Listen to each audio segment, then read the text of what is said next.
How does a special election in a small House district in Georgia become a national phenomenon? Today I'm talking with Cole Muzio. He's president of Family Policy Alliance of Georgia. Cole, thanks so much for being here. Thanks, Kim. Always good to be with you.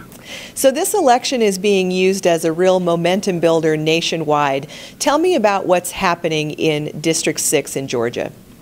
Well, liberal Democrats didn't get really much of anything they were hoping for in November of 2016, so they're hoping to turn the tide with a guy that doesn't live in the district, doesn't have a resume that screams you should put this guy in Congress, and they're pinning their hopes on Jon Ossoff. And he is a liberal who has tried to portray himself as a centrist, and they're hoping to gain a foothold in the Deep South with a red state and hoping that they can build a national brand around Jon Ossoff. Remember, they don't have much of a bench.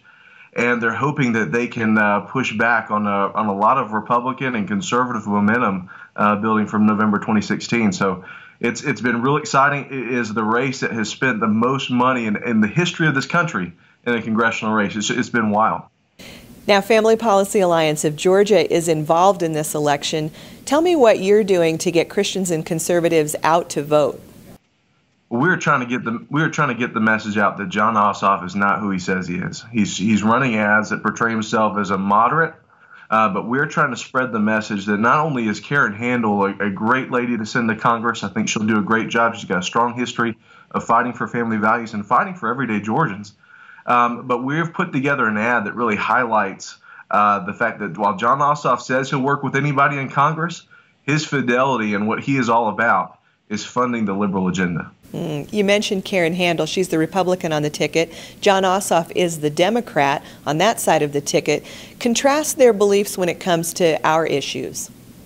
Well, one of the big issues here recently has been on funding Planned Parenthood. So when she was a part of Susan G. Komen, Karen Handel pulled funding from Planned Parenthood because first of all, it doesn't serve women the best, but it also uses a tremendous amount of dollars to be the nation's largest abortion provider.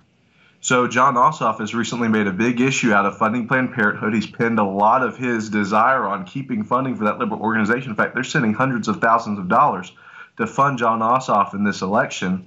And he's attacked Karen Handel for doing what was right by women's health, what's right by Georgians, and what's right by our values by defunding Planned Parenthood.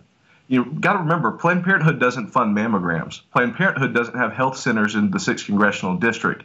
And Planned Parenthood is using its dollars to murder the preborn. Karen Handel is willing to stand up against that.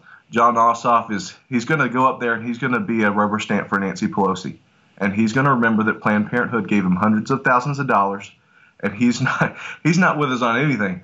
But this has been a big issue in the 6th Congressional District race here lately. He's a liberal who's trying to cast himself as a moderate that will work with anybody. And voters need to remember that. So the big message is we need to get people in the 6th district out to vote, right? Got to show up to vote. This is an election where, as we talked about, the Democrats, this is all the marbles for them.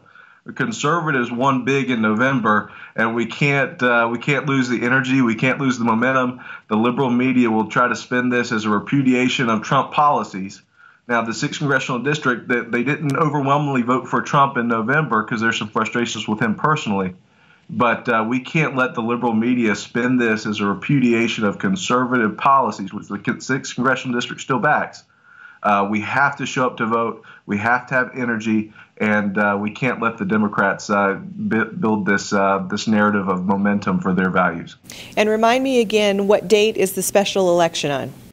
It's June 20th, so everyone's got to show up to vote. All right. Thanks, Cole. Thank you.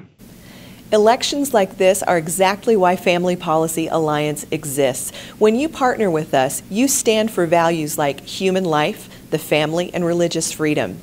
Please support Family Policy Alliance as we train statesmen, as we promote family-friendly policy, and as we work in harmony with our alliance of state-based groups, just like Family Policy Alliance of Georgia. It's easy. Go to familypolicyalliance.com.